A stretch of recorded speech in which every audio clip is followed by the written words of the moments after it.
Hello, everybody. You're welcome to the Wild Boys podcast, and I'm your host. My name is UK Ayo. How are you doing? I mean, it's been a long time. I sat here alone. I've always been with guests, and right after this episode, I'm going to have somebody else I'm going to be with on this podcast. So yes, welcome. Today we're talking about let it go. And you're like, ooh, why is it that? It is that because there are things you need to learn and there are things you need to unlearn. So yes, first I want to start by defining what does it mean to let go? Like, what does letting it go actually mean? Letting go means to losing a grip on something, an outcome or a feeling. Okay? Mentally, it is a shift from this wouldn't have happened to this already happened. And I will move forward from here. So I want you to know that letting go is not pretending that something never hurt you or something never really got to you. It is actually releasing that feeling, that situation into God's hands.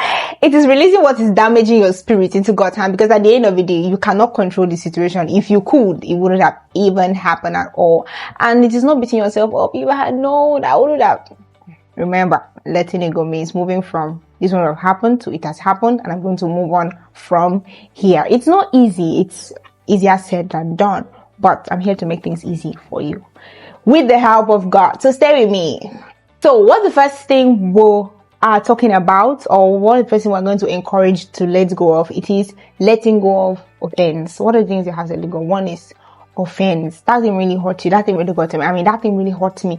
That thing really got to me. But for my safety, for my mental health, I have to let it all go. Also know that offense have a way of giving people an identity.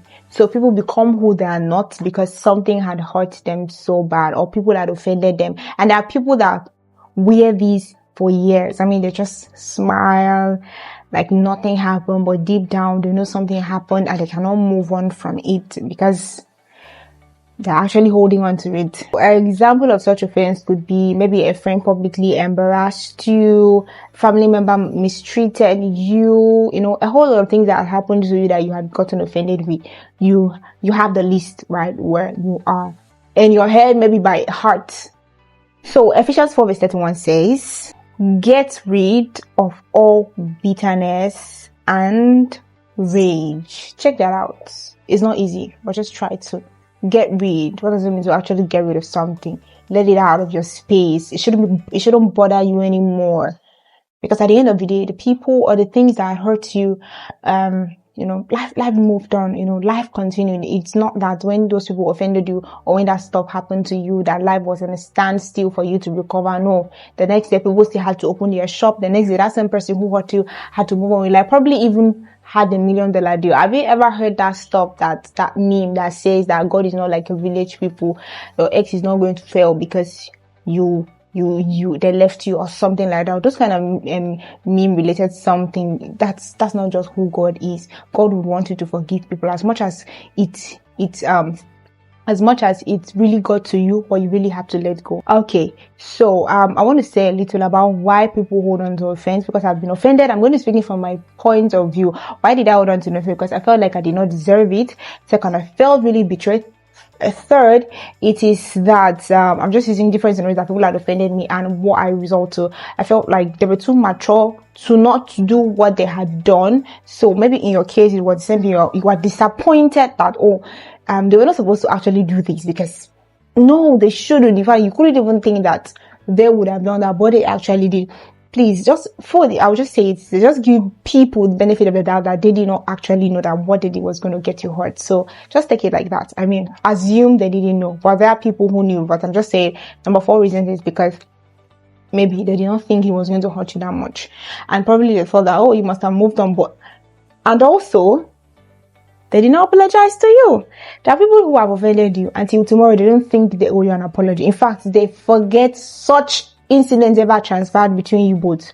They just want life to move on. So you on the other end who is getting offended, can you just let it go? It happened, no problem. Accept it happened. What should you do? Take a walk. Thank you. Okay, I would also want you to know that offense can turn to bitterness, and when it gets to bitterness, it is really bad. It is dangerous. Offense is like first level.